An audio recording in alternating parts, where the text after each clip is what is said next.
নতুন বউকে কোলে করেই ঘরে আনতে হবে, আর কোলে করে নিয়ে আসবে কে? জাতীয় দুলাভাই, সম্পূর্ণরূপে হারাম। দুলাভাই শ্যালকের বউ দেখতেও পারবে না, এটা ইসলামী শরিয়া নিষেধাজ্ঞা আছে। দোকানের প্রথম কাস্টমারকে ফেরত দিতে নাই এবং ঋণ দিতে নাই, কুসংস্কার। ওষুধ খাওয়ার সময় বিসমিল্লাহ বললে রোগ বেড়ে যায়, মিথ্যে কথা।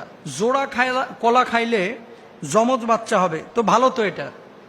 একবারে জোড়া করা খায়া যদি একসাথে দুইটা বাচ্চা হয়ে যায়, দুই দফায় যদি চারটা হয়ে যায়, তাহলে তার ঝামেলা নাই, মিথ্যে কথা। ভাই বোন মিলে মুরগি জবাই করতে নেই, মিথ্যে কথা, বিশ্বাস করা যাবে না।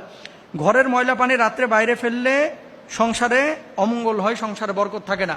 কাপড় নিংড়ানো পানি পায়ের মধ্যে ফেললে বরকত থাকে না, মিথ্যে কথা। ব্যাঙ ডাকলে বৃষ্টি হয়, এমন কথা শোনেন আপনারা? ব্যাঙ ডাকলে বৃষ্টি হয়, বিশ্বাস করা যাবে না, এগুলো কুসংস্কার। রাতের বেলায় বাঁশ কাটা যাবে না, রাতে গাছের পাতা ছেঁড়া এবং ফল তোলা যাবে না। ঘরের চৌকাটে বসা দারিদ্রতার লক্ষণ। মহিলাদের বিশেষ দিনে সবুজ কাপড়ের কিছু একটা পরতে হয় এবং তাদের হাতের কিছু